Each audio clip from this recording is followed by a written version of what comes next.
Shavua, good vach. I'm glad to be back. I have a story to share with you.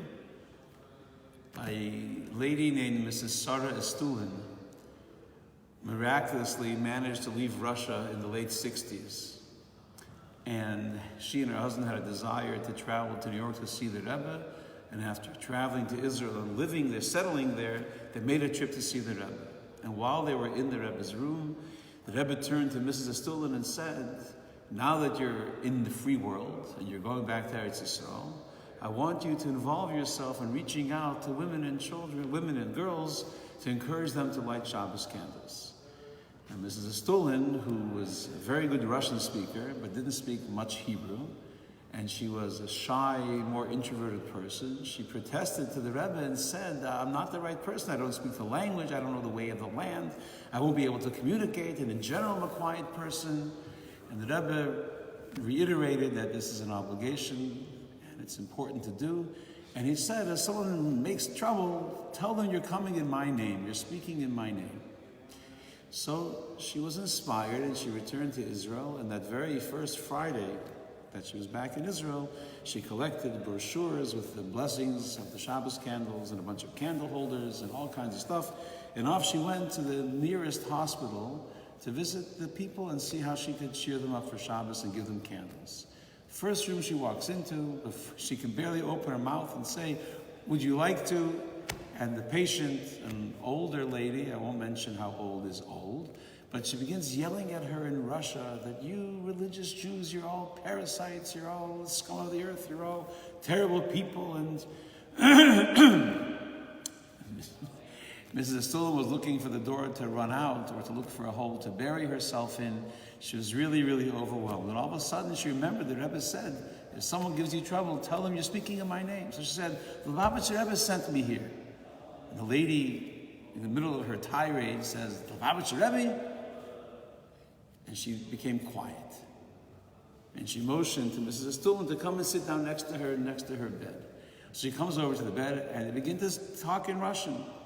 And the patient basically says, my brother and I were orphaned at a young age. We grew up together in Russia. We were good communists. And my brother went to medical school and he graduated and I kept a home for him and I had my own little career. But he wasn't able to advance too far as a doctor, whether anti-Semitism or other reasons were involved, and finally decided we need to leave this country. My brother very much wanted to go to America. He felt he could be successful, not having any family there at all. I said, no, let's go to Israel. Well, my brother went to America and I went to Israel. And in those days, it was hard to keep track of each other. Phones were very expensive, so we wrote to each other. And every month at least, maybe every 2 weeks, we would exchange letters. All of a sudden, the letters went from every 2 weeks to every month. And then letters stopped coming. My brother had written, he was having a difficult time getting his medical license. They wanted him to take an entire year of residency before he could take whatever tests he needed, and that was expensive and it was difficult and there was a language barrier. And basically he was running out of money. He was behind in his rent.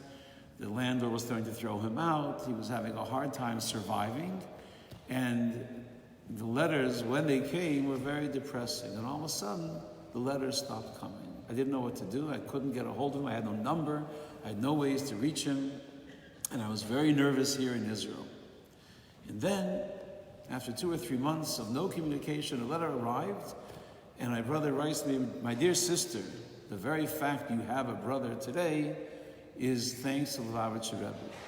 And he told me the following, that he was so depressed and so upset and so ready to give up that he had decided he's just going to commit suicide. And one Friday morning, he woke up wherever he was living in Brooklyn, and he decided he's going to end it today. He's going to walk to the Brooklyn Bridge and just jump into the water, and that's it. Life's miserable. He doesn't see a path towards success, and that's it. And he's engrossed in his thoughts, walking towards the bridge, already near the Brooklyn Bridge, and all of a sudden he hears someone talking to him, and someone says, excuse me, sir, are you Jewish? And he turns to this young rabbi, and the rabbi said, are you Jewish? He said, yeah. Didn't take too long before he asked him, would like to put on tefillin. He wrapped him up with the tefillin. He said the Shema, probably the first time in his life that he put on tefillin. He spoke to him about being Jewish. And then the brother broke down and said, you know, where I'm on my way to jump off the bridge because life is so crazy for me. It's so impossible. And this young rabbi was shocked. He couldn't believe it. He said, what? You're alive. You have to use your life. It's a gift from Hashem. And he convinced him to come and he arranged with him an opportunity to speak with the Rebbe. He went into the Rebbe, and without telling her any details, the brother writes, I left the Rebbe's room a changed person. I left the Rebbe's room full of hope, and it's going to work out. So now this Russian lady who's in the hospital bed turns to Mrs. Astulin and says, now that you told me you're coming from the Lubavitcher Rebbe, the same Rebbe who saved my brother's life, I'm ready to hear whatever you have to say. I would take a leap and say that maybe all of us, when we're trying to help another Jew and help bring them closer to Torah and mitzvahs, we're going in the ways of the Rebbe, we're going in the ways of Hashem, and be patient, persevere, and you'll see success. May we all take that to heart.